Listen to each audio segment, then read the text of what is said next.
Boa tarde a todos.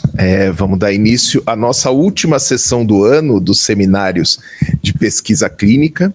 Hoje a gente tem um convidado aqui na nossa reunião, que na verdade é uma pessoa que já trabalha com a gente há algum tempo, o professor Marcelo Rocha.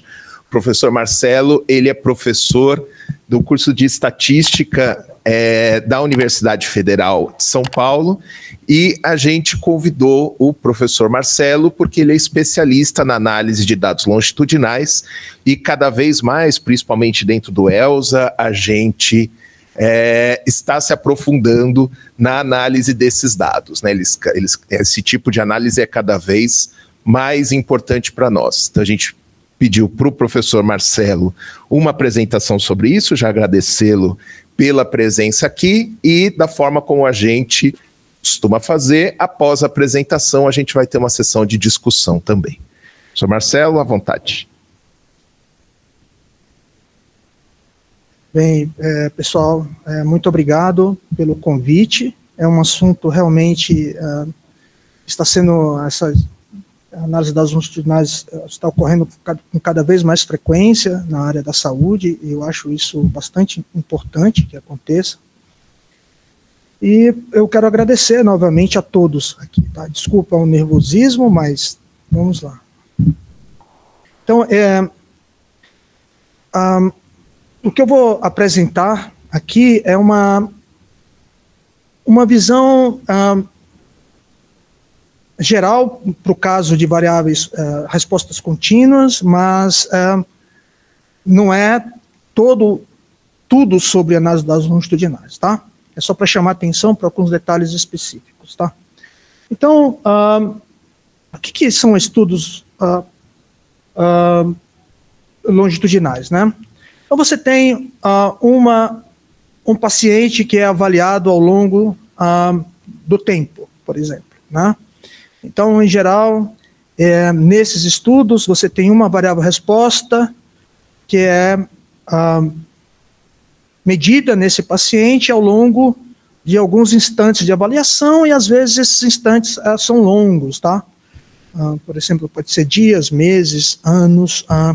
E dados longitudinais não se refere só ao tempo, à escala ordenada. Pode ser distância de uma fonte polidora, pode ser profundidade, tá? Nesse caso aqui, nessa apresentação, a gente vai considerar sempre o tempo, tá? Porque todos os exemplos aqui são relacionados a onde o indivíduo é observado ao longo do tempo. Mas aqui, da Faculdade de Odontologia, eu tenho um estudo, uma análise que nós realizamos no IME, em que a escala, né, era a profundidade em micrômetros. Então, era um estudo longitudinal onde não era o tempo, mas era a profundidade nesses casos, né? E a variável resposta era a dureza em cada profundidade. Muito bem.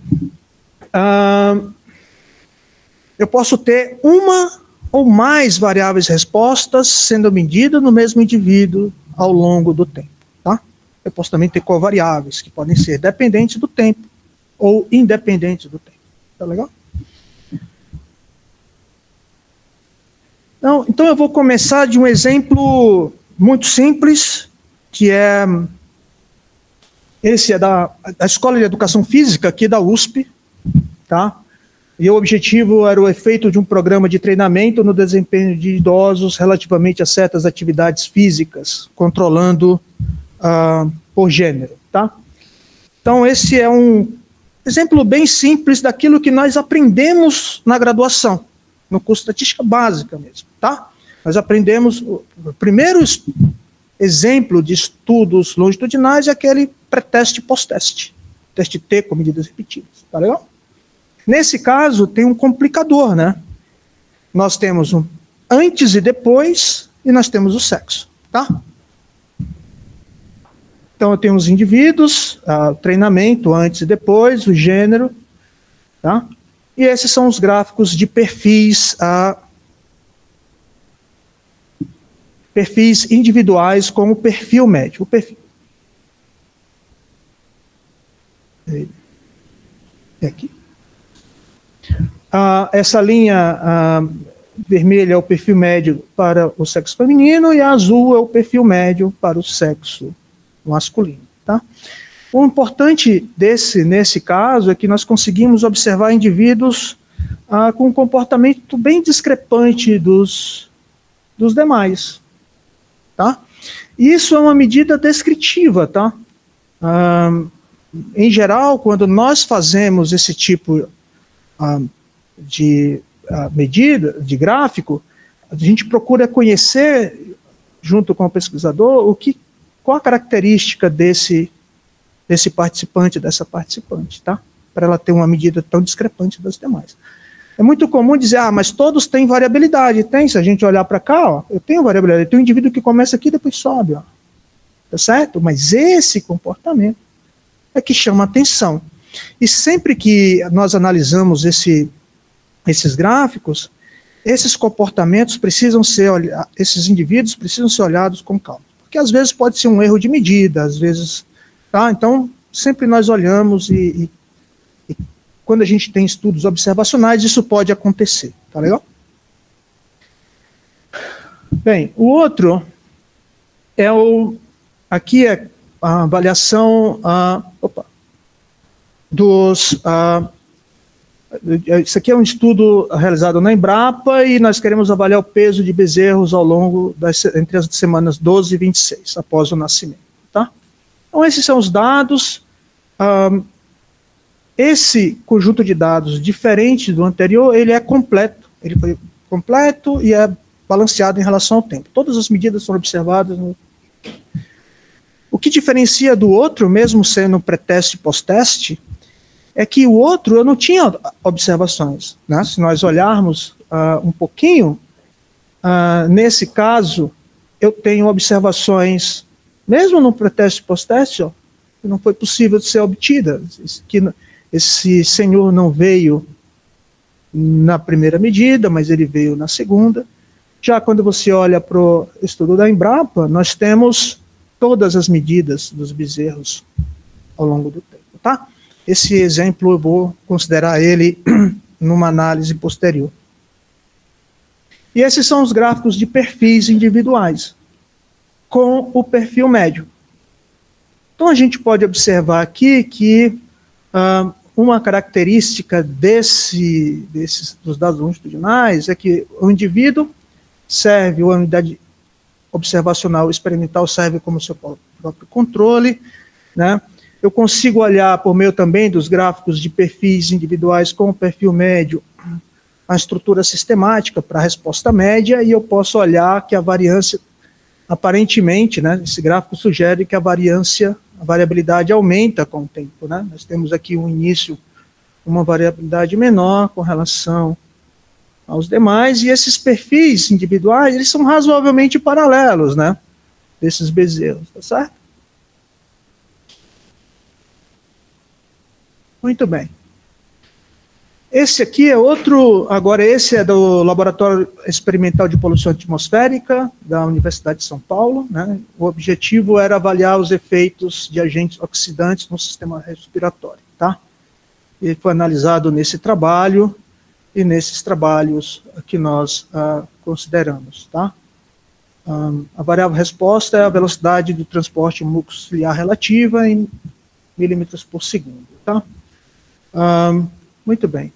Esse é um outro estudo longitudinal, agora eu tenho tempo, né, em minutos, eu tinha semanas, né, tinha antes e depois, também é completo e balanceado em relação ao tempo, tá? Ou seja, todas as medidas foram obtidas em todos os instantes de avaliação. Isso é uma característica bastante comum em estudos experimentais, como é nesse caso, tá? Em estudos observacionais, em geral, ao longo do tempo, costumamos perder observações, tá? Às vezes o paciente inteiro, tá legal? E são os perfis individuais, essa linha tracejada é o perfil médio, e a linha contínua mais grossa é um lowers, tá? Uma suavização. Então, esse perfil diferencia dos demais, né? Aparentemente, sugere um perfil onde a estrutura para a resposta média sugere um polinômio quadrático, né, ao longo do tempo, e também que a variabilidade também muda ao longo do tempo e sugere, inclusive, que ela aumenta, né, ao longo do tempo. Tá legal? Tempo em horas. Esse é um estudo bastante interessante, porque ele é um estudo conduzido pelo Instituto do Coração, aqui da Universidade de São Paulo. O objetivo...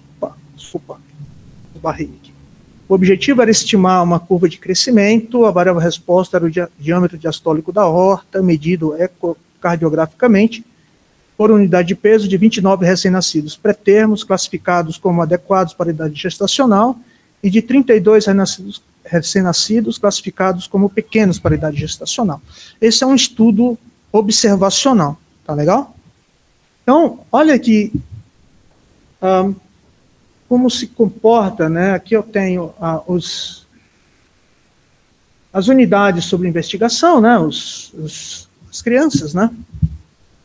E aqui são esse diâmetro medido ao longo do tempo, da 26ª à 40ª. Esse é um estudo que, por exemplo, na 26ª semana eu tenho uma única observação. Não tenho mais nada aqui. Tá legal? E é um estudo longitudinal, desbalanceado com relação ao tempo, porque eu não tenho todas as medidas, tá certo? O espaço em branco são os NAs, tá? Não coloquei NA aí, porque senão ficava só NA na tabela, né?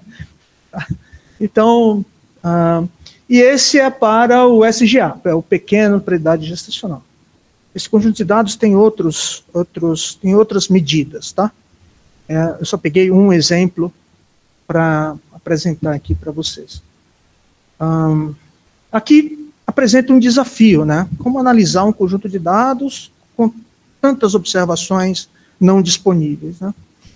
Então, e esse é o gráfico de perfis. No gráfico de perfis, nós temos temos o perfil médio, esse indivíduo aqui, uma única observação, tá? A linha tracejada é o perfil médio, a linha contínua é a suavização, né? Então, nesse caso, eu tenho uma concentração de observações da 36ª da 30ª até a 36ª, depois vai diminuindo, né? Concentração maior aqui. Não dá para a gente bater o martelo, como não foi no exemplo do transporte mucociliar, como foi no caso do peso dos bezerros, bater o martelo, que modelo estatístico eu vou usar para analisar esse conjunto de dados? Tá? Então, foi preciso desenvolver uma estratégia que permitisse a nós montar e analisar esse conjunto de dados e propor uma curva de crescimento para ele. Tá? O mesmo para o SGA. O SGA, ele é um pouco melhor do que o AGA, né? Porque ele sugere, né, um comportamento linear. Tá? O outro, não, mas a gente também não pode dizer que não seja, né?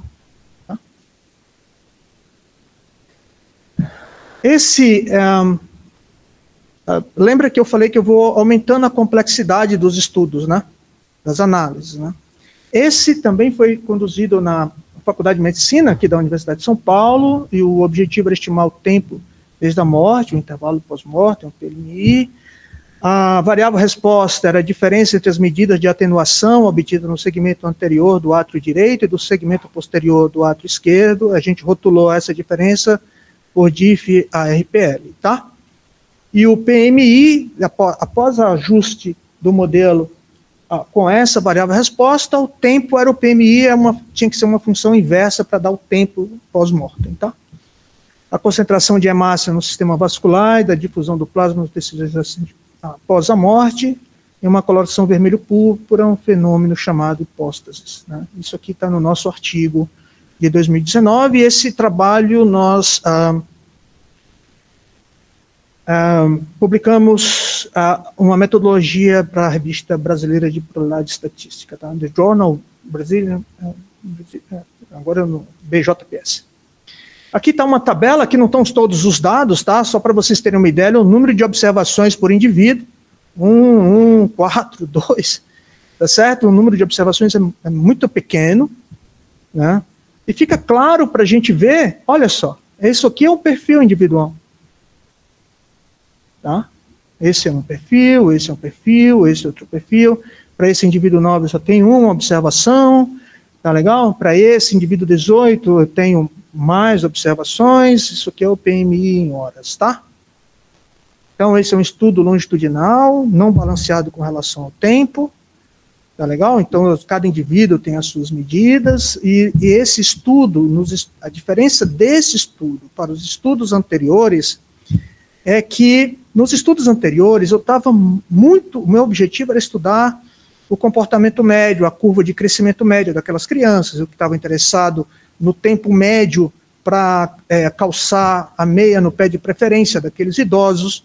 Eu estava interessado no aumento médio de peso, né, daqueles bezerros. E nesse estudo eu estou interessado no tempo pós-morte do indivíduo, para cada um desses indivíduos, para cada um deles. Tá? Eu não estou interessado aqui, não faz sentido nenhum traçar uma curva média para o PMI, porque quando o indivíduo chegar acho que é no SVO, né, ele precisa estimar o tempo de morte dele, não o tempo médio, né, desse indivíduo, tá legal?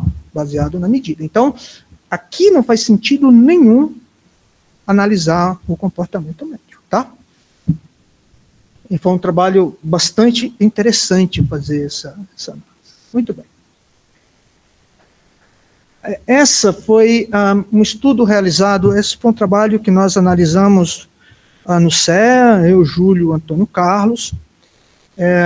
Nós tínhamos a avaliação prospectiva. Não, esse foi o relatório. Esse foi o relatório trabalho que o Thales analisou, sobre a minha supervisão no CEA, e a avaliação da prospectiva musculatória ventilatória no repouso e no exercício em pacientes com ela, né, em um grupo controle. Então, nós temos aqui dois tipos, nesse estudo, nós temos dois tipos de dados longitudinais, um pré-teste e pós-teste, que é esse caso, tá certo? Aqui nós temos dois grupos, o controle e o paciente. Nota que aqui no perfil individual nós temos dois indivíduos aqui em cima, tá certo? Esses indivíduos, eles podem ser tanto indivíduos autilares, ou seja, o indivíduo inteiro, ele é importante. Eu faço uma observação, tá, pessoal? Uma observação desse tipo não necessariamente é erro, tá? O indivíduo pode ter uma medida daquele tamanho, tá? É muito comum a gente olhar e dizer, isso o Thales, a gente conversou com o pesquisador, identificamos diversos problemas e foi possível, inclusive, refinar o banco e analisar o banco completinho, tá? Com os dados de forma adequada. Aqui nós temos o perfil médio dos dois grupos. A gente já percebe claramente que há uma diferença enorme entre o grupo controle e o de pacientes, tá? E são os perfis individuais e médios de VO2. Aqui nós temos no instante inicial, no aquecimento e ao longo do estágio, tá? E aqui são os perfis médios. Controle do paciente, tá? Aqui também nós temos interesse em analisar o comportamento médio desses. Nesse caso em particular, eu posso tanto estar interessado no comportamento médio desses pacientes, como eu posso estar interessado também no comportamento individual, tá certo? Para identificar alguma característica desse indivíduo em relação aos demais. É possível também nós considerarmos isso. Nesse caso, o interesse era especificamente no comportamento médio desses pacientes, tá? Bem, o dado longitudinal, ele tem virtudes e desafios ao mesmo tempo, tá certo? Eles permitem avaliar mudanças globais e individuais ao longo do tempo, da escala ordenada que você está analisando. Ele exige esforço para garantir as observações das unidades amostrais nos instantes pré-determinados, tá certo? Se o estudo foi planejado para ser balanceado em relação ao tempo, no caso daquelas, que não é o caso do exemplo dos recém-nascidos, porque ia chegando e iam né, medindo se estava na 26ª, na 27ª, e a partir da chegada eles eram observados, tá certo? Ao longo do tempo, na medida do possível, né? Permitem possível dependência estatística entre as observações entre unidades amostrais, e aqui vale a pena fazer uma pequena observação. As observações do mesmo indivíduo ao longo dessa escala, que para nós aqui é o tempo, elas podem ser correlacionadas. E eu preciso investir um esforço na modelagem dessa estrutura de dependência dessas observações. Tá? Eu vou fazer essa observação depois, lá na frente. Por quê? Porque se você não levar em consideração a dependência, a modelagem adequada da estrutura de dependência dessas observações, o erro padrão dos estimadores vão estar comprometidos, tá certo? E muito provavelmente a sua análise estatística também, tá? Mas isso vai depender muito especificamente do tipo de erro de especificação e do tipo de interesse que você vai ter. Se você tiver um erro de especificação, um determinado tipo de erro de especificação, mas se o seu interesse é na resposta média, isso vai ter um impacto menor do que se você tiver interesse na resposta individual. Então, eu preciso desse esforço, e aqui é que diferencia das outras análises, as análises transversais, que vocês já devem conhecer, de regressão, tá? E aqui é sempre o tempo, como eu já comentei. Vale ressaltar que as observações que eu estou colocando aqui vale para toda a natureza de resposta, da variável resposta. Se ela é contínua, se ela é discreta, se ela é categórica, tá? Se ela é uma contagem. Todos esses problemas eu preciso levar em consideração, e claro que se a resposta é contínua, eu tenho um pouco mais de facilidade para tratar. Se a resposta é binária ou uma contagem, o problema fica um pouco mais complicado. Tá legal? Então, diferentes indivíduos apresentam diferentes trajetórias ao longo do tempo, isso que a gente já observou. Alguns indivíduos, naquele caso do bezerro, a gente pode observar que eu tenho alguns indivíduos com valores da variável resposta acima da média e outros bem abaixo da média, ou seja, os perfis são razoavelmente paralelos, principalmente no caso dos bezerros, né? Dá para ver também no antes e depois do tempo para calçar meia. E a variável resposta ao longo do tempo para um indivíduo são mais similares do que entre indivíduos. Ou seja, o que isso quer dizer? Eu espero que a variabilidade seja maior entre indivíduos do que entre indivíduos. Tá? Bem, nesse tipo de análise, o modelo estatístico mais comum é o modelo misto. É um modelo que tem uma parte sistemática e duas componentes aleatórias, tá? Que a gente chama de efeitos aleatórios. Muito bem. Por que esses modelos são importantes? Bem, olhando para o dado do bezerro, aquele dado completinho, né? Aquele é um típico conjunto de dados que eu posso analisar usando metodologias tradicionais multivariadas, por exemplo, tá? Então, vetor de médias e a matriz de variância e covariância amostral. Já o conjunto de dados do diâmetro diastólico da aorta, essa metodologia não pode ser aplicada. Vou dar um exemplo muito simples. A variância da semana 26 não pode ser calculada porque eu tenho uma observação só. Então eu não posso colocar uma variância da 26ª à 40ª semana. Tá legal? E eu posso, com isso, acomodar dados desbalanceados com relação ao tempo, principalmente com relação à presença de observações omissas, né? Aqui vale a pena ressaltar. As omissões, aqui eu estou considerando elas como missing aleatório, tá? Ou completamente aleatório, MAR ou MK, tá? Por quê? Porque nesse contexto, você estimar por máxima verossimilhança está adequado, tá? Se ele for informativo, eu tenho que levar isso em consideração na análise. Não vou abordar esse assunto aqui, mas seria um assunto, só essa abordagem com observações omissas, mas informativas, seria só uma outra apresentação para tratar essas observações. Tá? Bem, agora foi uma breve introdução, agora eu vou apresentar alguma notação matemática, porque como é que eu represento isso, né? Como é que eu olho, quando eu olho para o conjunto de dados, como é que eu represento isso estatisticamente, né? Tá, então eu vou ter o YJK representa o valor observado da variável resposta, na IESMA a unidade de investigação, na JESMA subpopulação, essa subpopulação são aqueles agrupamentos que nós formamos, né? Raça, escolaridade, tá certo? Eu tenho indivíduos, no CAESMA instante de avaliação, tá? E aqui é o tempo, tá certo? Eu vou ter o perfil individual, ou seja, o perfil do indivíduo I ao longo do tempo, né, da subpopulação J, e eu vou ter o perfil médio dessa subpopulação, tá certo? Então, as médias.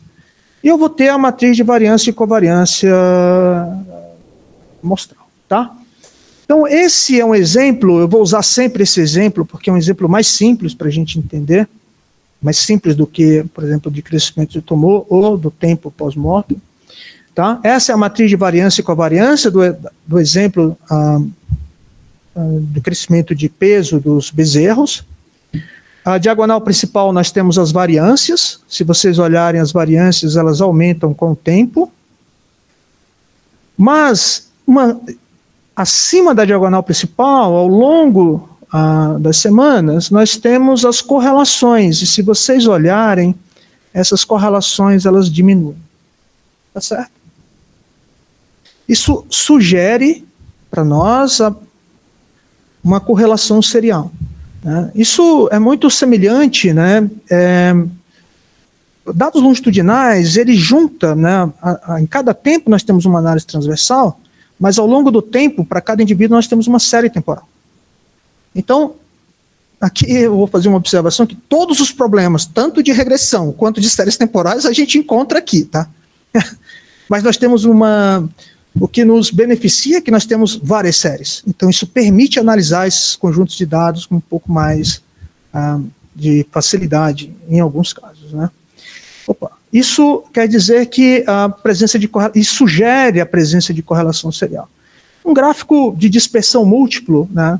Se você olhar para cá, esses pontinhos ficam quase todos em cima da reta, mas à medida que o tempo passa, a dispersão entre eles vai aumentando, né? Isso equivale ao gráfico de ACF, né, do curso de séries temporais, tá? Gráfico de autocorrelação do curso de séries temporais, tá certo? Muito bem. Os dados longitudinais, eles podem ter duas disposições para esses dados, tá? A variável resposta é apresentada em diferentes colunas correspondentes aos instantes de avaliação, que a gente chama de formato wide. Esse formato wide é muito útil quando a gente vai construir clusters de perfis, tá certo? E nós temos quando a variável resposta está em uma única coluna, que nós chamamos de formato long. Esse formato inicial foi muito usado na década de 80, na modelagem multivariada. A gente precisava sempre, até hoje é assim, se a gente for usar uma análise de dados longitudinais, que na análise clássica se chama de análise de dados de perfis ou curvas de crescimento, na versão multivariada, tá? Antiga, né? Os livros de multivariados, eles trazem essa nomenclatura. E a variável resposta é apresentada numa única coluna, que é conveniente quando nós usamos modelos mistos. Também, atualmente, também quando nós olhamos só para respostas marginais, tá? Modelo marginal, que é o modelo linear geral para analisar esse tipo de dado. Então, aqui nós temos um caso, temos os instantes de avaliação, as respostas, os indivíduos e a unidade amostral, tá? Aqui nós temos numa única coluna, variável respostas e as covariáveis. E aqui essas covariáveis, elas podem ser tanto independente do tempo, como aquelas que são medidas só no basal e numa medida mais, como aquela que é medida no basal, mas ela é medida também ao longo do tempo, porque se o estudo é um longitudinal que leva muitos anos, por exemplo, a idade muda ao longo do tempo. Então ela deixou de ser uma variável resposta independente do tempo. Tá? Eu posso considerar ela só no basal, e aí ela passa a ser independente do tempo, olhando só para a idade no início do estudo, ou eu posso olhar o efeito dessa idade na resposta ao longo do tempo. E aí eu preciso ter um certo cuidado, tá? Então essas covariáveis, elas podem ser de dois tipos. Muito bem. Esse é um modelo misto, uma nomenclatura para o modelo misto geral, tá? Eu tenho uma matriz de planejamento, tá? Aqui é o perfil do indivíduo I, beta são os parâmetros fixos, X é a matriz de especificação desses parâmetros, desses efeitos, ZI é a matriz de especificação dos efeitos aleatórios, do iésimo indivíduo, e BI são os efeitos aleatórios, né? São as variáveis que não são observadas, mas elas são preditas. Tá? Nesse modelo, a gente vai poder observar que nós temos duas fontes, né? Nós temos o erro aleatório, que não é observado, nós temos o efeito aleatório, que também não é observado. Certo? Isso vai gerar lá na frente 3 tipos de erros. O erro marginal, o erro condicional e o efeito aleatório, que pode ser visto como um erro porque ele não é observado, uma variável aleatória não observada. Tá? No caso que eu estou apresentando aqui, nós vamos chamar esse modelo de modelo misto gaussiano. Por quê? Porque tanto os efeitos aleatórios quanto os erros aleatórios têm distribuições normais multivariadas. Tá? E aqui eu estou dizendo que eu tenho uma matriz de variância e covariância desses efeitos, que é no caso mais geral, e também para os erros, para a distribuição para normal dos erros. Essa matriz RI também são funções, tanto a G como a R são funções de parâmetros. Né? Esse modelo é muito parecido com os modelos de regressão usual que nós usamos, porque a média é x-beta, mas a variância é dado por Z, G, Z transposto mais R, tá?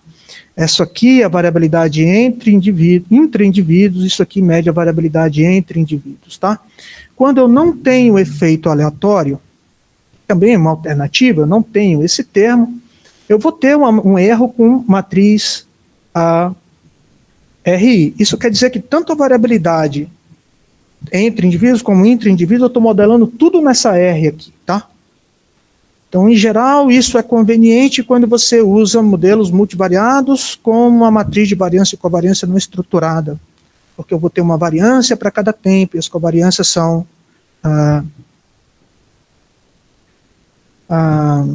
diferentes, tá? Então, a gente gasta, né, investe um tempo na modelagem dessa estrutura aqui, tá? Ela se torna muito importante. Então agora, daqui para frente, vai ser sempre técnico, tá?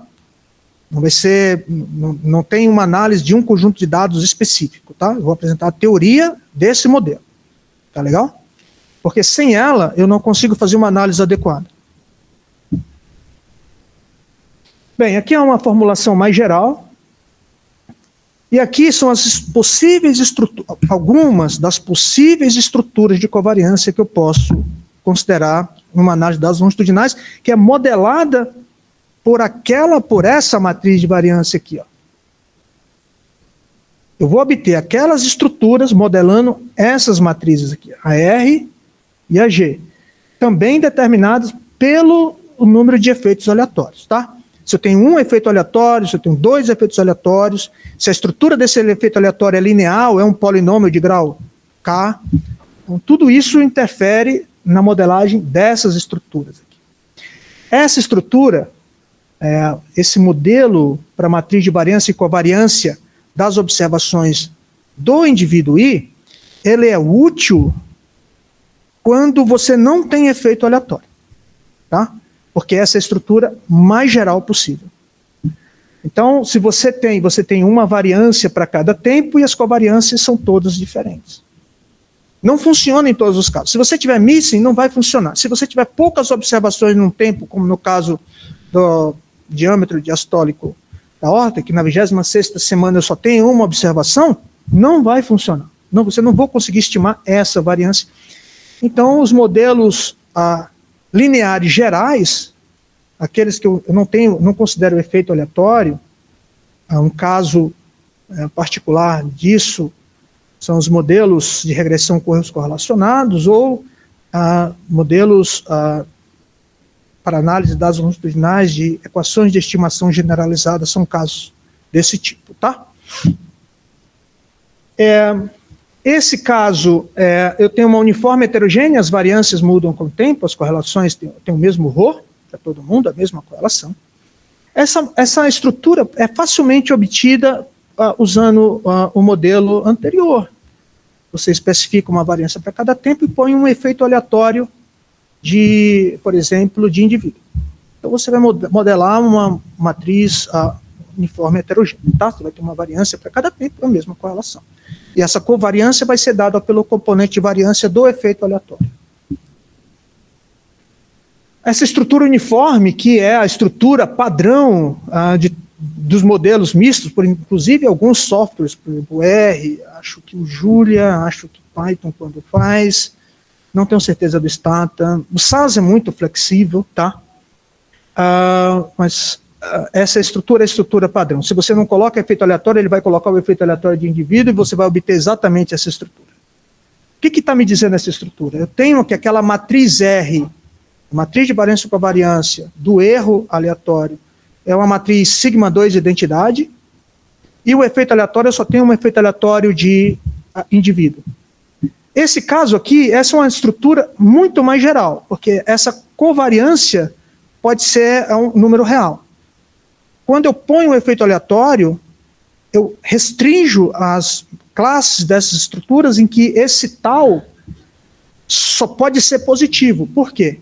Porque esse tal vai ser representado pelo componente de variância do efeito aleatório do indivíduo, que é uma variância, não pode ser negativo. Tá? Então, tem flexibilidade, mas existem também restrições. Se o modelo tiver uma covariância negativa, o modelo com efeito aleatório vai estar mal especificado. E eu tenho um modelo aí bem oriundo de séries temporais, que é o modelo autorregressivo de ordem 1, em que as correlações elas diminuem com o tempo, tá? Esse D aqui, D12 é menor do que D13, que é menor do que D14, tá? E o ρ é um número entre menos 1, tá legal? Muito bem. E eu tenho, né, gerada por todos os efeitos aleatórios aqui, então isso leva um tempo, né? Então vocês já estão percebendo o seguinte: poxa, então quando eu vou analisar dados longitudinais, eu tenho que especificar o número de efeitos aleatórios que eu vou introduzir no modelo, né? Como eu faço isso, né? Porque se eu colocar o número de efeitos aleatórios inadequado, eu não consigo modelar a estrutura de dependência das observações do mesmo indivíduo. Então, como eu faço isso? Segundo, eu tenho que colocar, como é que eu avalio, que estrutura eu vou colocar nessa matriz RI, para que eu possa acomodar toda a dependência das observações daquele indivíduo. Tá legal? Isso é bastante difícil. Não é um trabalho que nós, olhando, precisa de teste de especificação, e o meu aluno Jairo trabalhou em teste de especificação em modelos mistos gaussianos, e eu, Júlio Juvencio, trabalhamos em análise de resíduo para identificar problemas de especificação do modelo misto gaussiano, tá? Essa é uma função de log verossimilhança restrita. A gente sempre nós priorizamos essa verossimilhança porque eu sei que são todos médicos, mas no caso geral é o seguinte: quando você usa a máxima verossimilhança, você estima, para o modelo normal, mi sigma 2, você estima de forma enviesada o sigma 2, e quando você usa a máxima verossimilhança restrita, você tem um estimador para variância que não é enviesado. E nós, estatísticos, sempre procuramos estimadores não enviesados, tá? Ou seja, eu quero que a esperança de x barra seja mi, né? Tá certo? Só para dar uma ideia. Aqui são as contas que nós realizamos para fazer, eu vou dar uma pulada nisso, tá legal? Senão, em geral, né, nas perfis, a matriz não estruturada, a gente usa a nova com medidas repetidas, modelos mistos com independência condicional e dados balanceados completos em relação ao tempo, também pode ser utilizado, e é muito comum quem usa métodos multivariados, a gente tem um teste chamado teste de circularidade, para saber se usa uma matriz uniforme ou não, tá legal? Todos esses modelos não são obtidos de forma fechada, esses estimadores. Eu preciso de métodos numéricos para a obtenção desses estimadores, desses parâmetros, e aí testes de hipóteses, tá? Então eu vou dar uma pulada. Uma questão bastante interessante que surgiu em genética, o artigo do Henderson, de 75, versa sobre isso.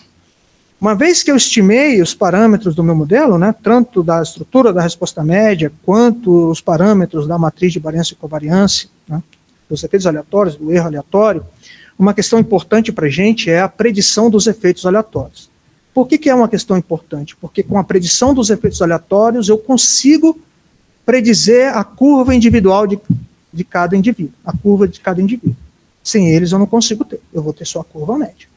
Tá legal? Então, por exemplo, naquele do PMI, eu precisei obter a predição dos efeitos aleatórios para obter aquelas curvas individuais. Tá? O modelo é um pouco mais sofisticado, mas eu preciso fazer isso, e a gente resolve isso, resolvendo esse sistema de equações de Henderson, que nesse caso pode ser resolvido mais facilmente, tá? E eu estou interessado no B-chapéu aqui, tá? O beta-chapéu eu já obtive, é dado por isso, e o meu BI-chapéu é dado por essa expressão. Então eu preciso obter se eu estou interessado nas predições individuais. E isso é bastante importante, tá, pessoal? Então eu tenho o melhor estimador não enviesado, empírico, o beta-chapéu, e eu tenho o melhor estimador não enviesado, melhor preditor não enviesado. Aqui eu faço uma observação, eu chamo de predição o valor daquela quantidade que eu não observo. O B não é observada, tá? Então eu vou chamar de predição, por isso que é o preditor, tá? Como eu tenho como o resíduo é o preditor do erro, o B-chapéu é o preditor do B. Eu tenho as variâncias desses estimadores. Bem, aqui são as propriedades assintóticas dele. E aqui eu consigo realizar, por exemplo, aqui tem uma estatística de Wald, e eu posso testar. Por exemplo, aqui é muito interessante, porque às vezes a gente está acostumado só a testar médias, né, ao longo do tempo, né? Mas aqui eu poderia testar, por exemplo, se o coeficiente do indivíduo delta é igual aos coeficientes do indivíduo kappa, tá certo? E eu faço isso dessa forma. Ou seja, eu consigo testar se aqueles indivíduos diferentes, né, têm mesma inclinação, por exemplo, usando essa estatística, tá? Bem, aqui vem, como eu falei para vocês, nós temos 3 tipos de resíduo, né? Resíduo marginal, os resíduos condicionais e os efeitos aleatórios. O grande problema é que nós temos até modelos de regressão, né, usual, nós temos o que nós chamamos de resíduo puro, que é o resíduo marginal. Só depende de x e beta. Ele não depende de quantidades não observadas. Tá? Quando você vai para o resíduo condicional não é um resíduo puro, porque ele depende de uma quantidade não observada, que é o B que eu não observo. Então, no modelo misto, nós temos um confundimento desses resíduos. Tá?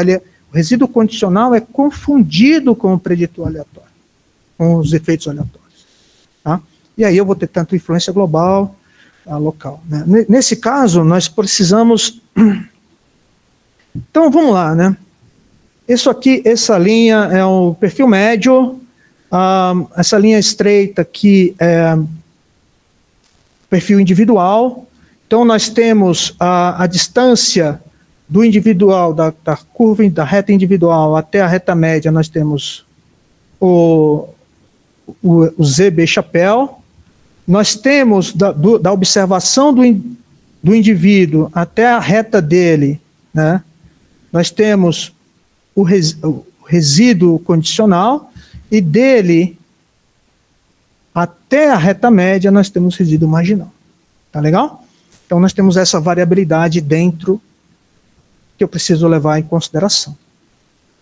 Então nós temos o resíduo marginal, condicional padronizado, nós temos essa distância de Elizabeth, nós propomos uma modificação, isso aqui é para avaliar se a matriz de variância, se nós especificamos adequadamente a matriz de variância e covariância do indivíduo I. Ou seja, será que eu especifiquei adequadamente a matriz de variância e covariância de todos os meus indivíduos? Para cada um deles, tem que estar corretamente especificado. Tá?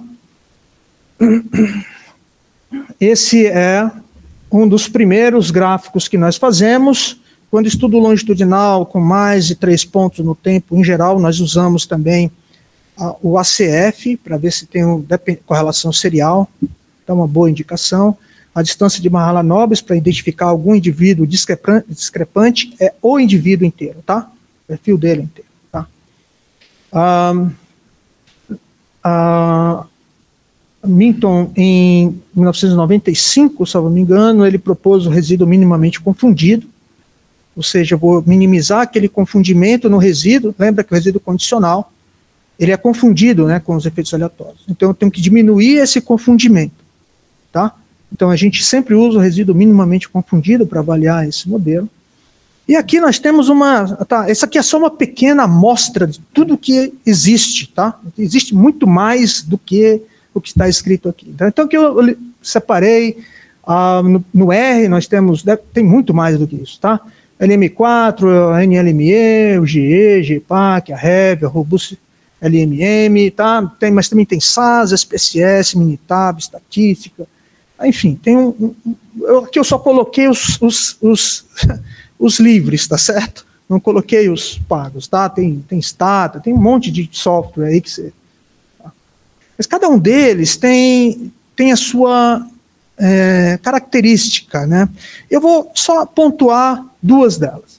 A LM4, ela ajusta o modelo misto gaussiano, tá? A LM4 ela tem a LMR, a GLMR para generalizado misto e para misto gaussiano, tá?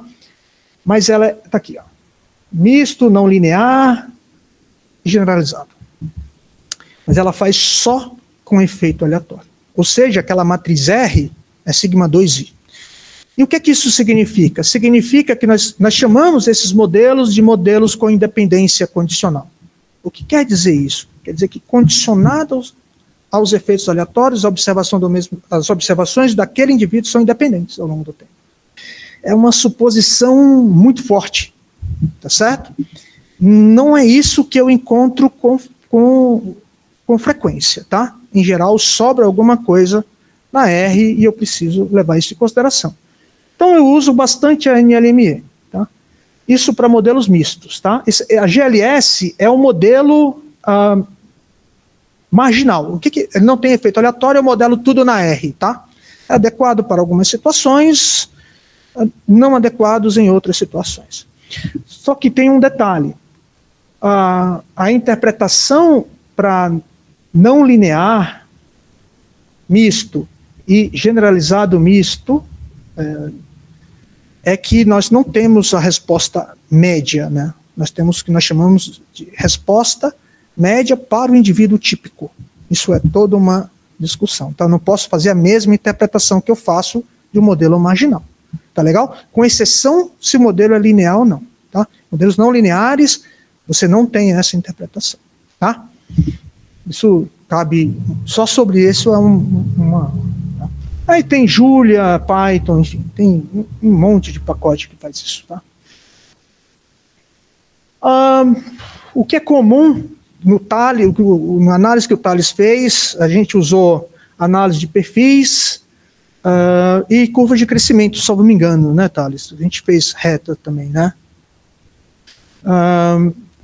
Na análise de perfis, onde eu quero comparar médias ao longo do tempo, então, eu quero saber se essas médias são iguais, se essas diferenças são iguais, as diferenças são iguais, né? Ou seja, eu quero verificar se tem efeito de interação. Aqui tem interação, porque esses perfis se cruzam, tá? Essas diferenças entre as médias ao longo do eixo das abscissas elas são diferentes, tá certo?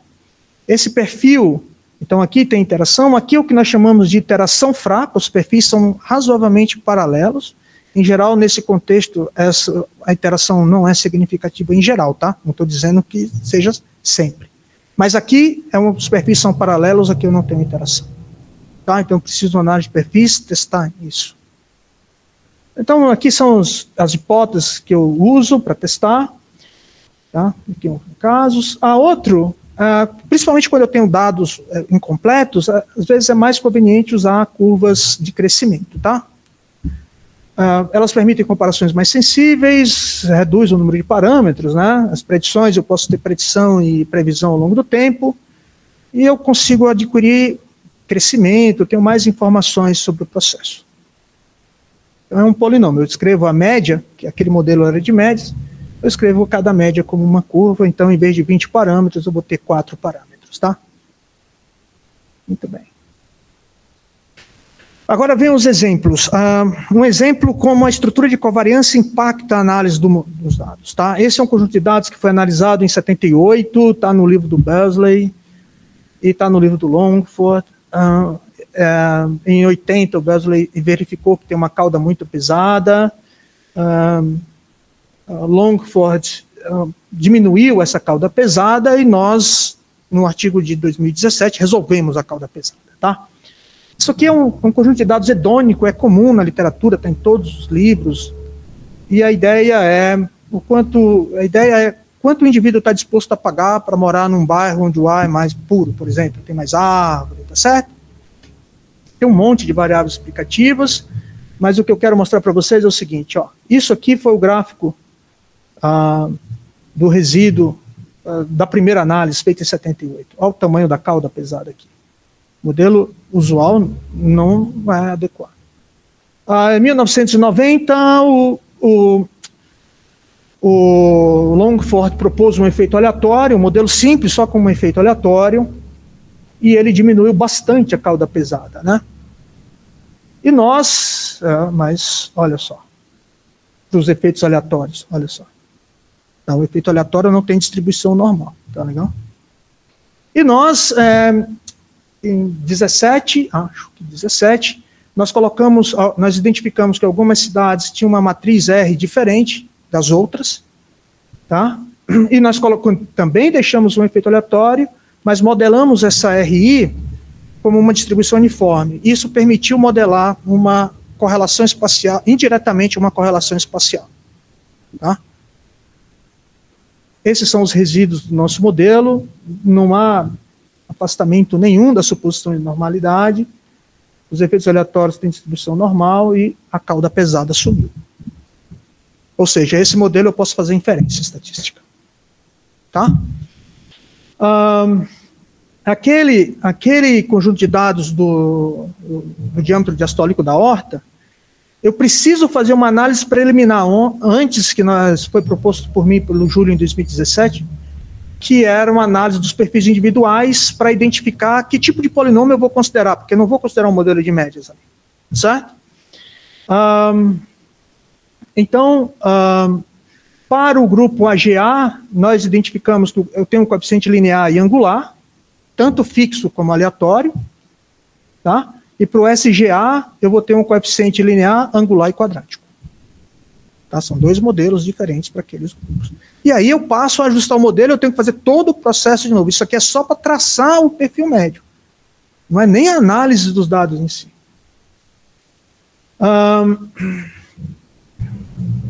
Esse foi aquele conjunto que eu falei para vocês, que foi analisado no CEA, é um conjunto era um estudo experimental com ratos geneticamente modificados para desenvolver a esclerose lateral amiotrófica. Tá? E eu tenho 3 tratamentos, HBSS, MSC e pericitos, e 2 sexos, tá? Desses estados. Esses são os perfis para cada grupo. E olha que coisa interessante, né? Enquanto o ratinho não desenvolve, o tempo que ele fica segurando no rota-rod é praticamente constante, né? Tá certo? Mas na hora que a doença, o sintoma aparece, a progressão começa. E o que é interessante é que ele cai a uma taxa que não é constante, ou seja, não é uma reta. Tá? Então, nós desenvolvemos um algoritmo para analisar especificamente esse conjunto de dados. Aqui são os perfis, e nós temos aqui o PSI-1 é o instante em que a doença, o sintoma aparece, e o PSI-2 é o instante em que ele não se sustenta mais. Não quer dizer que ele morreu, quer dizer que a partir dali ele não se segura mais no rota-rota. Ele tá certo? Ele perdeu a capacidade. Esse trabalho, né, e essa é a taxa, o que a gente chamou de transição suave, tá? E esse conjunto de dados, ele está sendo analisado atualmente com uma aluna que eu estou acompanhando, o orientador Antônio Carlos, eu faço o acompanhamento dessa aluna, e a gente juntou para esse conjunto de dados a análise longitudinal com a análise de sobrevivência. Tá? Caso as duas análises. Porque esse PSI-2 está muito associado à sobrevivência dessa unidade. Tá? E essas são as curvas preditas. Tá? Essa tracejada é a média, desculpa, a cheia é a média, a tracejada é o perfil individual. O perfil individual capta perfeitamente a curva do indivíduo. Né? E cada indivíduo, esse é o modelo de efeito aleatório, onde cada indivíduo tem aqueles dois PSIs. Cada indivíduo tem o PSI-1, que é onde a doença se instala, os sintomas aparecem, né, pela primeira vez, e o PSI-2 é o tempo em que ele para de se segurar. Tá? E esse é aquele dado do PMI, né? Esse é aqueles perfis individuais, e essas são as curvas preditas para cada paciente. Como eu estou interessado no tempo, a curva fica um pouco diferente, é para cima, né? Então aqui, ó, percebe que a curva individual do paciente, mesmo com pouca observação, ela persegue as observações daquele indivíduo, tá? Bem, pessoal, eu acho que tem algum tempo mais, não? Ah, tá bom. Então, tem muitas outras coisas para... Tá? Eu agradeço, pessoal, novamente o convite e estou aqui para responder as perguntas e dúvidas.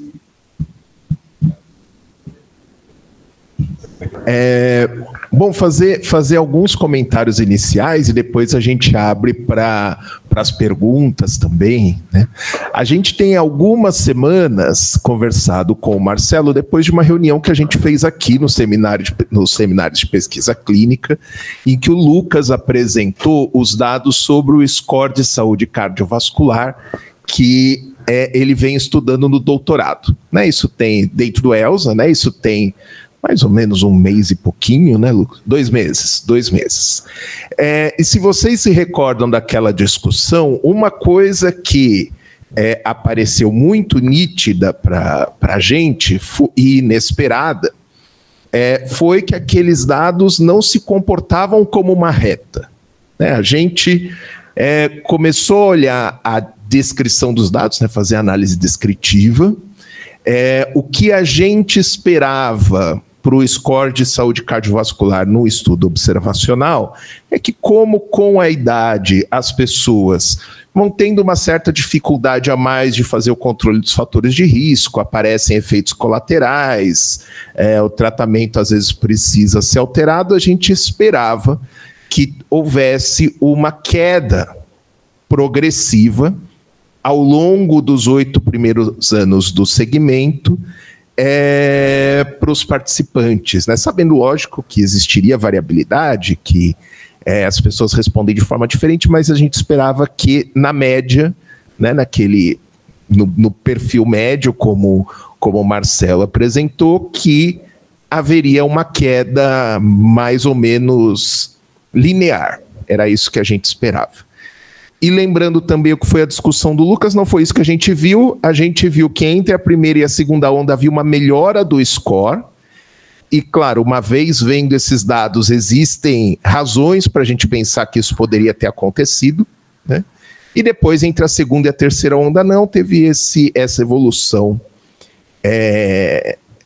mais ou menos esperada, vamos dizer assim, né? O que a gente estava pensando desde o começo. Mas isso levou a uma reflexão que não adianta a gente ficar querendo que tudo vire uma reta, né? E no fundo, quando a gente faz modelos de regressão, muitas vezes a gente acaba forçando um pouco essa conclusão, né? A gente quer enxergar os efeitos, quer enxergar como uma determinada variável está associada àquela variável resposta que a gente está tá querendo estimar, e a gente acaba forçando um pouco a enxergar retas onde, de fato, a realidade não se comporta assim, né? Então, desde lá, a gente vem conversando com o Marcelo até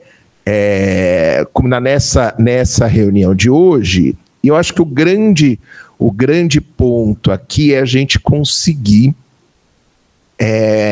agora, com esses dados que a gente tem, principalmente no ELSA, né, e essa oportunidade, a gente conseguir construir mais conhecimento, tanto do lado clínico, médico, quanto de metodologia, para responder essas perguntas que a gente tem dentro do estudo, né? Então, acho que esse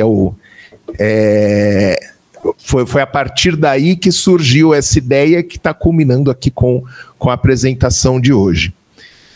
Marcelo, eu vou começar com uma pergunta minha e depois a gente passa para as perguntas do chat.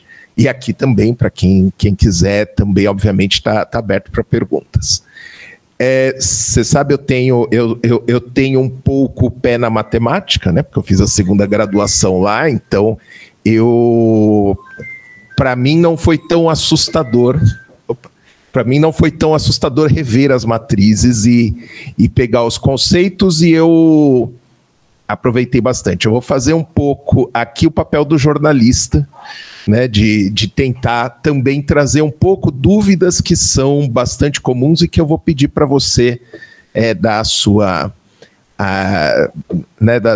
tanto a sua opinião quanto também esclarecer. Quando a gente fala dos modelos mistos, sempre tem uma confusão grande para se interpretar os efeitos aleatórios, né? Então, assim, até de conceito mesmo, né? Você mostrou aqui a necessidade deles existirem, perfeito, no momento que eu estou analisando dados de um mesmo indivíduo ao longo do tempo, e que eles, de uma certa forma, até colocar bem entre aspas, depois você pode colocar os termos mais adequados, né? Mas o comportamento daquele indivíduo, de como ele evolui ao longo do tempo, isso também tem um efeito não mensurável aí, né? Tem variáveis que influenciam nisso que a gente não mensura.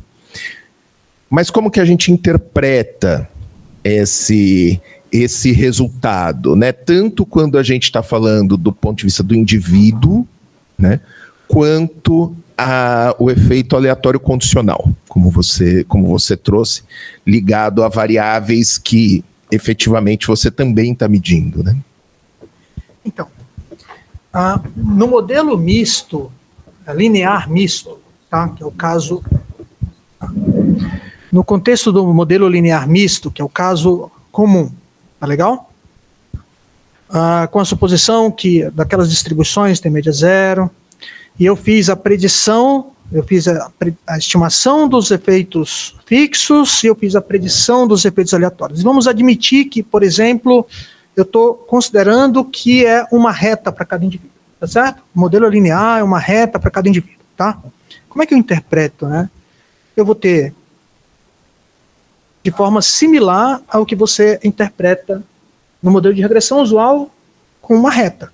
Você vai ter o intercepto daquele indivíduo e você vai ter o coeficiente angular daquele indivíduo. Então, o coeficiente angular daquele indivíduo vai dar o quanto ele cresce ou decresce, né? Nesse caso, como é uma reta, vai ter que crescer de forma constante a uma taxa beta I1, né? E ele vai ter um coeficiente, um intercepto beta 0. Então eu interpreto dessa forma, e aí eu consigo testar.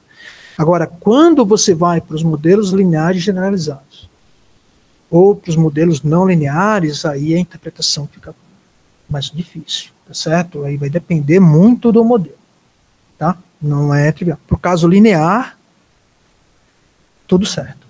É fácil, é similar, né, ao modelo de regressão. Agora, você sabe que, Itamar, a pergunta excelente, mas eu não vejo, pelo menos até agora, tirando aquele caso do tempo pós-mortem, né, eu vejo com pouca frequência o interesse em indivíduo, tá certo? Na resposta individual. Eu quero predizer adequadamente a resposta de alguns indivíduos, sabe? Eu vejo com muito mais frequência na resposta média. Talvez esses estudos, mesmo o estudo, eram estudos experimentais da esclerose lateral amiotrófica. E mesmo ali eu fiz a predição tanto para a média como para a média e a individual, para cada um daqueles indivíduos. Certo? Porque ali o interesse era saber, será que, e mesmo assim, né, a gente tinha para cada indivíduo, mas o interesse era, será que o instante onde o sintoma da esclerose lateral amiotrófica se inicia era o mesmo para homens e mulheres dentro de cada tratamento? Certo? Então, aí a gente tinha as curvas individuais e médio, mas, em geral, o que é muito comum é usar o efeito aleatório para modelar a estrutura de dependência. Então, por exemplo, as pessoas põem um efeito aleatório de indivíduo, às vezes colocam de inclinação, para modelar, por exemplo, a variância aumentando ao longo do tempo. Né? Tem heterossedasticidade? Tem, então eu vou considerar um efeito aleatório de tempo, por exemplo, para modelar essa heterossedasticidade. E aí eu encontro um erro muito comum, que é assim, quando a heterossedasticidade ao longo do tempo ela muda, mas ela não aumenta, ela decresce, e você bota um efeito aleatório de tempo, você não modela essa variância que decresce ao longo do tempo, você modela que cresce ao longo do tempo, aí você modela a inadequada variância. Então o modelo fica mal especificado nesse sentido, sabe? E aí, o erro de especificação na estrutura de dependência, e isso eu tenho observado, e eu mostrei um pouco para vocês, é claro que em outra apresentação, tem aquele dos Bezerro que deixa claro, é que se você não modela adequadamente a estrutura de dependência, você afeta as suposições das distribuições, principalmente do efeito aleatório. Tá certo? Então, o modelo fica mal especificado, e aí temos um problema na questão da inferência estatística, né? Mas é um cuidado que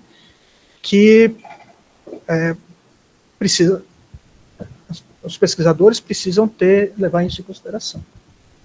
E acho que você comentou também um erro na estimativa de incerteza, né? Também quando você não considera essa correlação. Porque se você não modelar adequadamente a estrutura de dependência das observações do mesmo indivíduo, o erro padrão, digamos que eu esteja interessado só nos efeitos fixos, tá? Ou na inclinação. Se você modela inadequado, você vai ter um erro na estimativa do erro padrão dessas estimativas. E aí temos um problema, né? Se esse erro de especificação se der só nos efeitos na distribuição dos efeitos aleatórios e não no seu número, tá certo? E você está interessado só na resposta média, a comparação no crescimento médio do grupo A com o grupo B, pode ser que você consiga, você tem inferências válidas, tá? Mas se você especificou inadequadamente a estrutura de covariância, o erro padrão está errado. E aí a inferência vai estar comprometida, porque o erro padrão vai estar maior do que o que deveria ser. Então você vai ter um problema na hora de você fazer as comparações. Isso acontece muito quando a suposição da distribuição está correta, mas o número de efeitos aleatórios, ou a forma como ele é introduzido no modelo, está inadequado. Perfeito. A gente tem perguntas, Juraci? Ainda não? Pode, por favor. Fala, Dani. Mas quando o senhor fala dessa inferência com erro, é que favorecendo H0 ou favorecendo H1? É que assim, você formulou a hipótese, tá?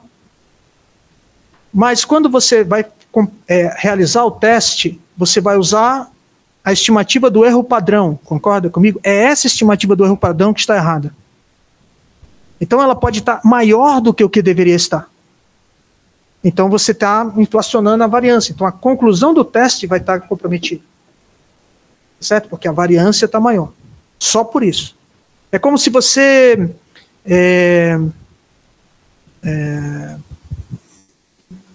deixa eu pensar aqui no pré-teste e pós-teste. Digamos que eu tenho um pré-teste e pós-teste, mas eu tenho uma variância muito diferente do primeiro instante para o segundo instante.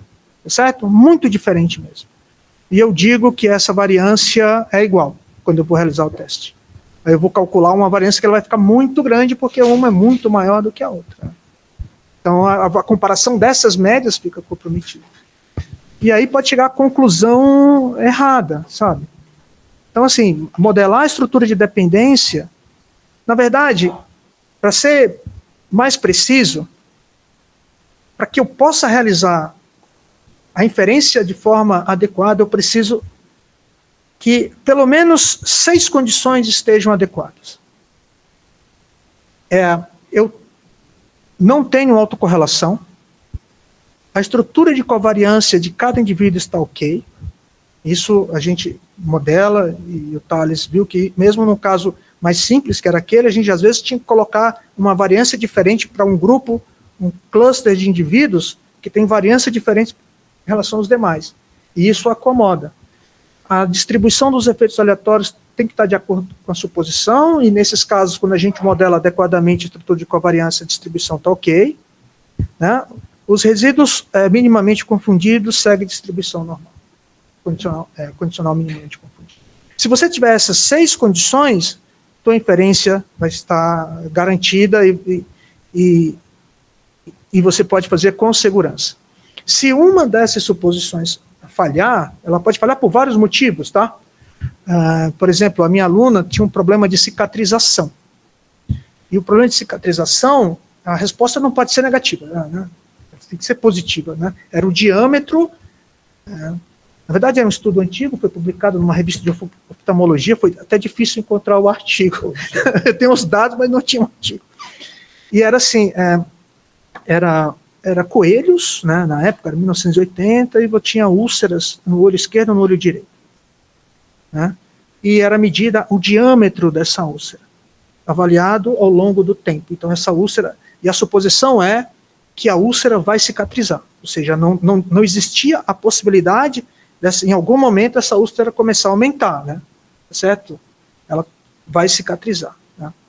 Então nesse problema específico, a suposição de normalidade dos efeitos aleatórios não ficou satisfeita.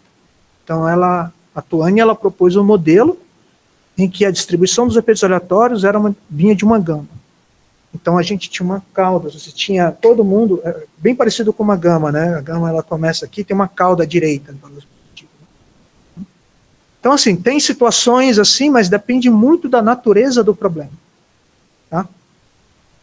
Muito da natureza do problema. Então, assim, quando nós começamos a conversar e eu vi os pacientes, não sei se eu respondi a pergunta, né, mas uma das preocupações que nós tínhamos aqui no ELSA é que, quando eu vi o conjunto de dados, a gente tem 9.000 pacientes, né, avaliados em 3 instantes no tempo. Né. Então, qualquer comparação nesse sentido de modelagem, você vai pegar a diferença porque você tem muito paciente, né? E aí eu comecei conversando com o Itamar, dizendo, olha, nesse contexto, a gente precisa detectar uma diferença que é estabelecida. Por exemplo, uma diferença de 10 pontos caracteriza uma piora, tá certo? No paciente. Eu quero detectar diferenças de 10 pontos, você entende? Só que a gente acabou conversando e acabou... vamos fazer um estudo preliminar descritivo, né? E vamos criar cluster de perfis desses indivíduos, certo? É um resultado bem legal, né? Pode mostrar? Né? Pode, lógico. Pode mostrar? Esse aqui é um estudo descritivo, tá, pessoal? Então, se você... E foi muito legal, porque a gente conversou e disse, não, vamos fazer o seguinte, o Lucas... Lucas, você enviou um grupo para mim, né? A gente tinha caracterizado, isso é a forma como nós... Depois eu vou mandar para você também, tá? Isso... Ah, tá. Tá bom. Então, isso é a forma, mas o que... Vou passar as contas todas, tá? Vou deixar aqui. Então, aqui nós temos 2 clusters. Tá? O cluster 1 vermelho e... o cluster 1 vermelho e o cluster... deixa eu ver aqui. Não, esse para toda a passagem aí. Tá. Tá bom. Obrigado. Eu estava olhando para lá, é um hábito, né? Então, e aí eu comecei a olhar, mandei até para o Lucas e mandei para o Itamar, porque parece que tem um patamar no base na nota do score cardíaco, né? Parece que tem um score cardíaco que divide bem, né? Mas se vocês olharem para esses perfis individuais, nas ondas, nós temos que a onda azul é sempre um perfil que cresce da primeira para a segunda, em geral, né? Certo? Não sei se dá para ver, eu escolhi as cores, não fui muito feliz nas cores, tá? Mas no azul tem uma linha mais grossa, e no vermelho também, tá? Devia ter mudado a cor, tá? Que são aí é o perfil médio, a curva média de cada grupo, tá? Mas se você olhar para o perfil vermelho, ele em geral ele decresce do primeira onda para a segunda, tá? Independente do resultado da segunda para a terceira. Às vezes ele cresce um pouquinho, às vezes ele continua caindo. Tá. Então,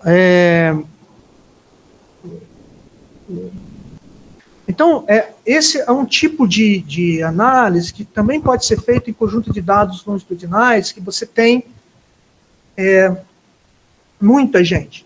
Embora você construa grupos por raça, sexo, faixa etária, renda, às vezes é interessante olhar para a forma desses perfis. E, como o Itamar tinha comentado, dentro desses 2 grupos, aí olhar raça, sexo, sabe? Para a gente ter uma ideia do que caracteriza esses indivíduos dentro... E aí precisa de uma análise aí médica para ver, né, olhando para esses perfis, como é que eles se comportam. Então, essa é uma alternativa interessante e descritiva a gente pode começar a fazer. Marcos, você quer fazer mais uma pergunta, Marcelo, e pegando também um gancho que você falou da aula e agora você falando na análise do trabalho do Lucas também me surgiu. Na nossa área não existe perda aleatória. Toda perda é informativa. Assim, eu não consigo imaginar um exemplo na área médica em que o missing não seja informativo. Nessa análise do Lucas, a gente optou inicialmente, pelo menos, por só analisar quem tinha informação nas 3 ondas. Né? Então dá esses 9.000 justamente pelas exclusões de quem não veio na onda 2, quem não veio na onda 3, optou por não responder um questionário que era importante para o cálculo do score. Você acha que a gente deve adotar outra estratégia? Porque é um fato. Primeiro já tem a primeira perda óbvia, que são os óbitos. Né? Nesse caso, em particular, com os óbitos, eu acho que vale muito a pena, depois de fazer uma análise conjunta longitudinal e de sobrevivência. Eu acho que vale muito a pena fazer análise conjunta, tá? A Mariela, que é orientanda do Antônio Carlos, ela está fazendo análise conjunta e a gente tem agora um outro conjunto de dados. Essa análise conjunta ela é mais adequada quando você tem um conjunto de dados grandes como esse, tá? 9.000, 5.000, e aí a gente tem a sobrevida do paciente e usa o estudo longitudinal para avaliar, por exemplo, a sobrevida desse paciente. Tá? É uma análise conjunta. Eu acho que vale muito a pena, é uma informação importante. Então, isso quando é óbito, não vejo um problema em si. Né? Agora, quando você perde, o paciente não veio, sabe? Então, esse paciente não veio, pode ser por vários motivos, entende? Porque sei lá, o ônibus quebrou, sabe?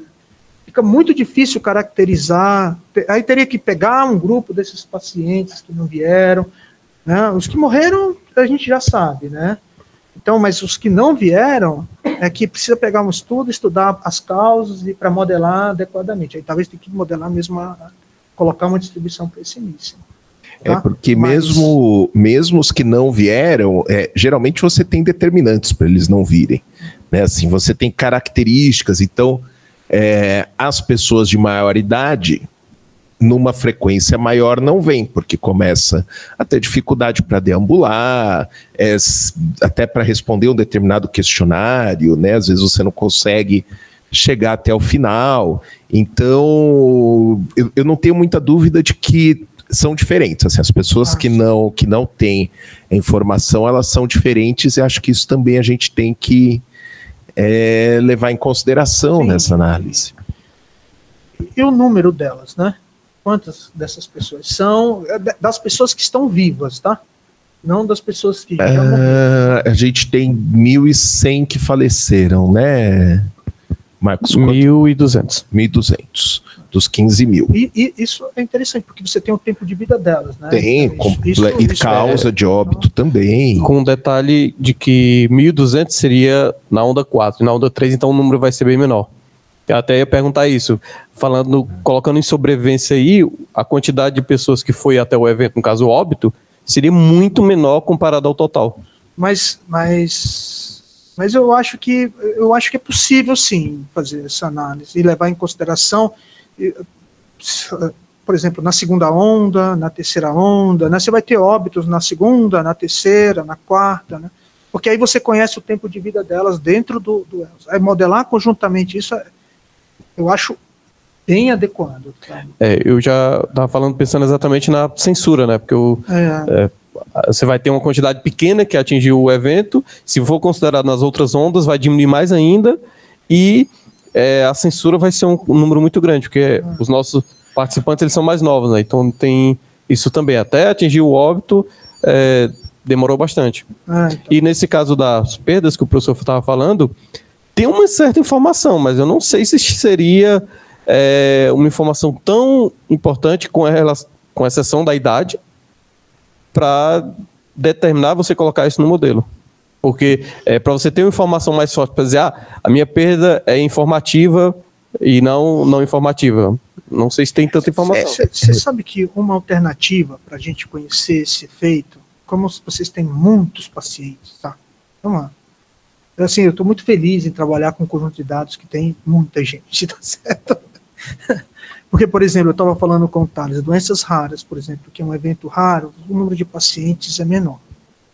Então, eu até sugeri para ele, faz longitudinal, porque se você tem um número de pacientes menor, mas você acompanha ao longo do tempo, no maior tempo possível, você consegue acompanhar, você tem uma ideia melhor e consegue fazer uma análise mais adequada. Porque quando você pega no transversal, você vai pegar 5 pacientes, sabe? Se eu tiver 5 pacientes, mas eu tiver 60 meses desses caras, é uma coisa, né? Mas se eu tiver 5 pacientes e uma medida no tempo, né, não é possível fazer muita coisa. Mas se eu tenho 5 e 60, eu consigo trabalhar Mas, então, a alternativa, né? Fugir um pouco da resposta. A alternativa é assim, como a gente tem muito paciente, considera todo mundo, considera primeiro os completos, depois considera todo mundo, e vê o quanto muda na análise, tá certo? E a gente olha o quanto mudou, será que mudou muito? 20%, 15%? A gente estava conversando, né? Será que essa mudança nessas estimativas, se eu coloco esses pacientes, eu tiro esses pacientes, será que vai mudar 20% nas estimativas dos valores dos parâmetros, ou mais do que 10 pontos que caracterizar na frente uma diferença de 10 pontos, entende? Então, assim, eu acho que seria uma alternativa que é viável nesse conjunto de dados. Isso não quer dizer que nós não façamos um estudo sobre a natureza dessas observações faltantes, certo? Conhecer um pouco mais esses pacientes que em geral, de mais idade, verificar se todos realmente são de mais idade, se tem alguém mais novo que também não vem, faltou por algum motivo, sabe?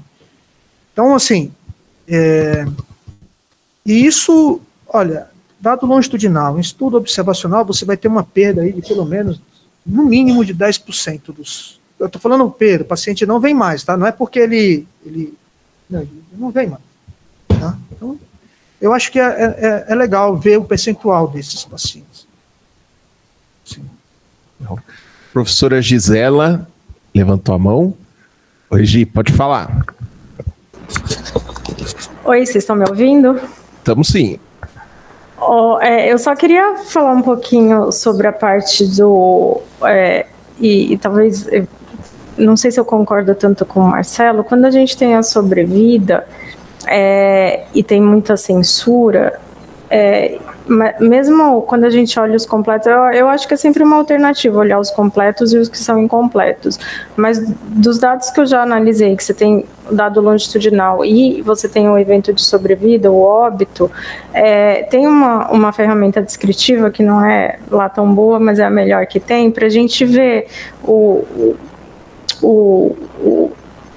perfil, né, médio, mediano, longitudinal, daqueles que têm os dados completos, daqueles que foram censurados e daqueles que vieram a óbito.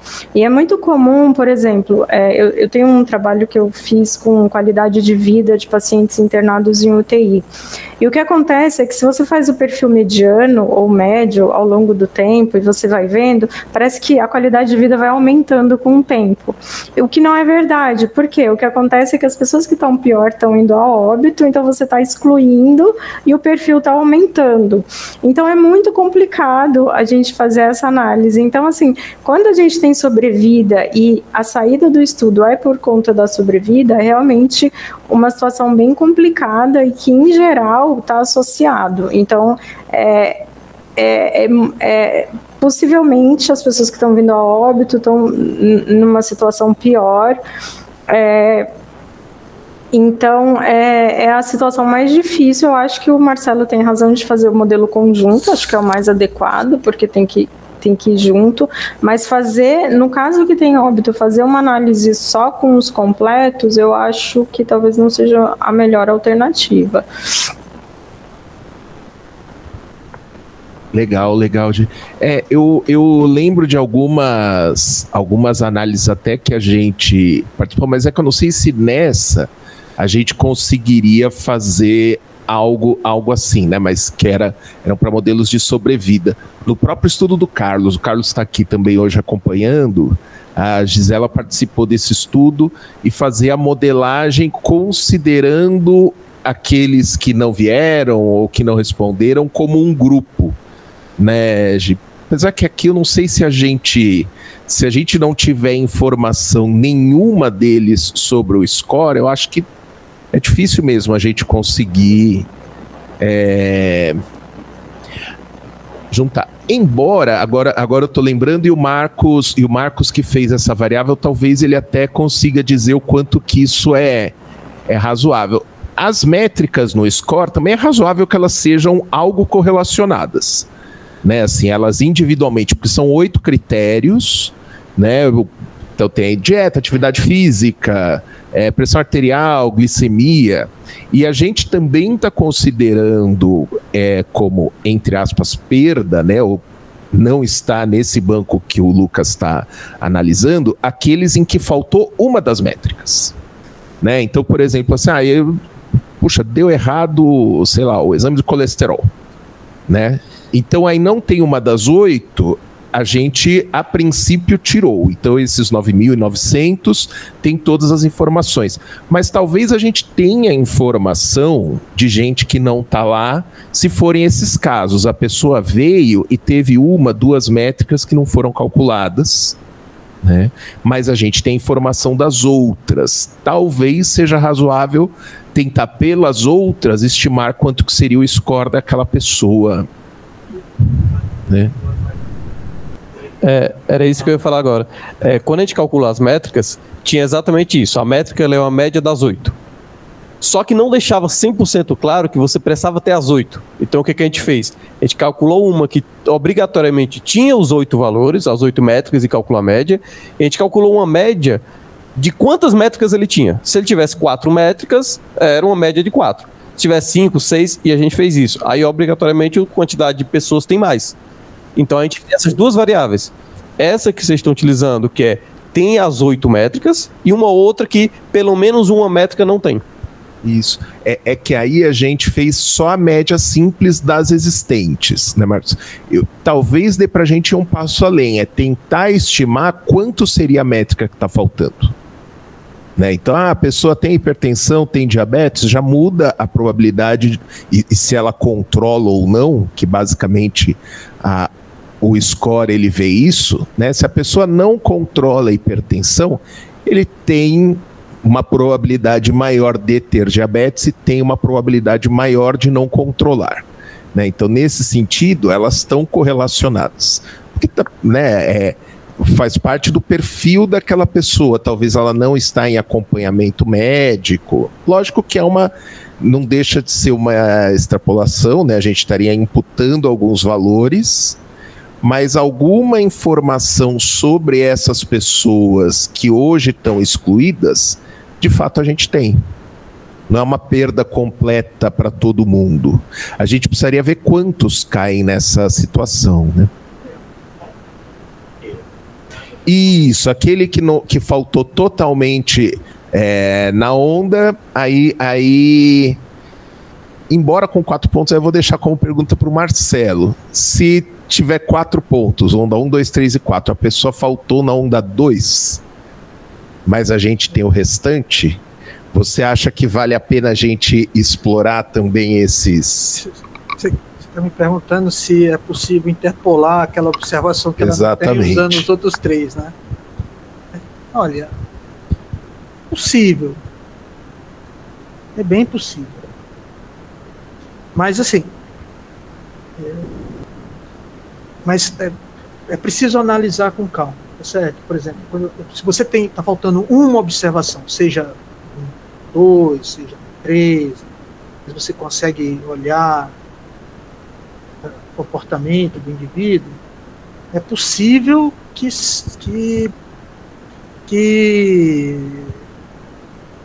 fazer uma interpolação, por exemplo, usando o modelo misto, fazendo a predição individual para aquele indivíduo, para aquele instante do tempo, tá certo? É possível, mas lembrando, né, quando a gente faz alguma coisa desse tipo, eu estou introduzindo variabilidade no modelo, tá certo? Que eu estou colocando ali uma predição que já tem uma variabilidade daquela predição envolvida naquele, certo? Então, assim, eu estou introduzindo variabilidade. Outra coisa é você me dizer o seguinte: não, olha, eu vou analisar todo mundo mesmo com esse início, certo? Aí vão ter problema, né? Porque na medida em que o tempo vai passando, não é uma medida que você não vai ter, certo? Se você tem 4 ondas, você pode ter 2 medidas no tempo que você não tem nada sobre aquilo. Sabe?